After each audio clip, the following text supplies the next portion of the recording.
Bilkis Bano gangrape मामले में supreme court का फैसला आने के बाद इस मामले ने फिर एक बार राजनीतिक तूल पकड़ लिया है। सन 2022 में स्वतंत्रता दिवस के अवसर पर गुजरात सरकार ने बिल्किस बानो केस मामले में आजीवन कारावास की सजा काट रहे सभी 11 दोषियों को रिहा करने का फरमान जारी कर दिया था, जिसके बाद सभी 11 लोगों को जेल से रिहा कर दिया गया था। लेकिन पीड़ित पक्ष फैसले से संतुष्ट नहीं था, लिहाजा वह सर्वोच्च न्यायालय पहुंच गया और आज सर्वोच्च न्यायालय ने निचली अदालत के फैसले को बदलते हुए सभी 11 दोषियों को 1 सप्ताह के अंदर सरेंडर करने को कहा है। सुप्रीम कोर्ट के इस फैसले के बाद राजनीतिक एक बार फिर गर्मा गई है और कांग्रेस सुप्रीम कोर्ट के पक्ष में दिखाई दे रही है। आप खुद सुनिए कि कांग्रेस के वरिष्ठ नेता प्रमोद तिवारी ने क्या कहा। सुप्रीम कोर्ट के इस ऐतिहासिक निर्णय को स्वागत करते हुए मैं कहना चाहता हूं, ये गुजरात की भाजपा सरकार के गाल पर जबरदस्त तमाचा है, जिसने अपने अधिकार क्षेत्र के बाहर जाकर महाराष्ट्र में जिस केस का ट्रायल हुआ था उसको यहाँ से छोड़ दिया गुजरात से, जबकि उनका ये अधिकार क्षेत्र नहीं था। जहाँ ट्रायल होता है वहीं की सरकार विचार कर सकती थी। सर्वोच्च न्यायालय ने ये साफ कर दिया है कि ये निर्णय गलत था। मैं इस ऐतिहासिक फैसले का हृदय से स्वागत करता हूँ। याद आता है जब बिल्किस बानो के साथ बर्बरता, नृशंसता, सामूहिक बलात्कार हुई थी, वो संपूर्ण विश्व की नारी जात के साथ अपमान था उसका। भारत माता कराह उठी थी, पर मोदी जी उस समय मुख्यमंत्री थे, उन्हें इसकी परवाह नहीं हुई।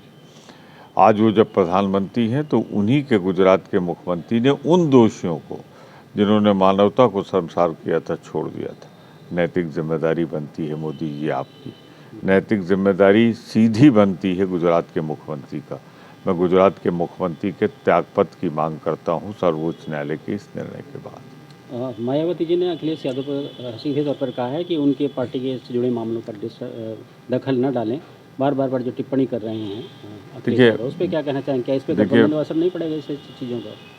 गठबंधन में संभावित बात चल रही है मायावती जी के साथ, गठबंधन में असर तब पड़ता जब सारे गठबंधन के सदस्य होते दोनों।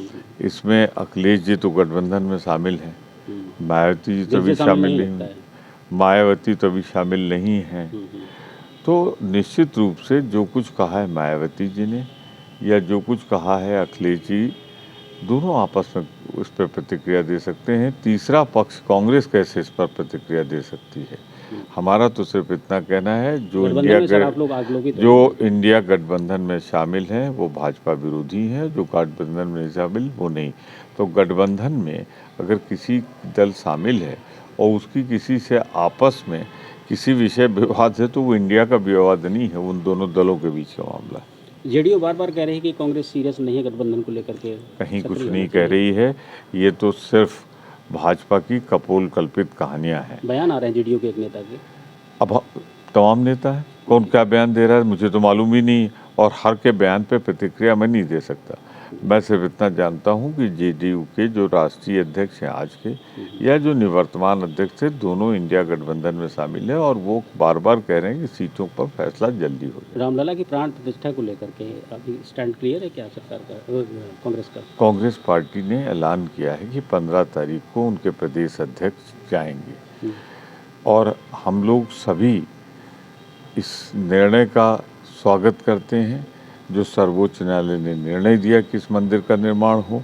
मंदिर का निर्माण हो रहा है, ट्रस्ट कर रहा है। ट्रस्ट ने जिनको बुलाया है वो खुद फैसला लेंगे किसको जाना है किसको नहीं जाना है। जहाँ तक हम लोगों का सवाल है, हम सब पहले भी जाते रहे हैं, बाद में भी जाएंगे। आपको बताते चलें कि यह वर्ष चुनावी वर्ष है, इसीलिए इस फैसले के पक्ष और विपक्ष में राजनीति होना स्वाभाविक है।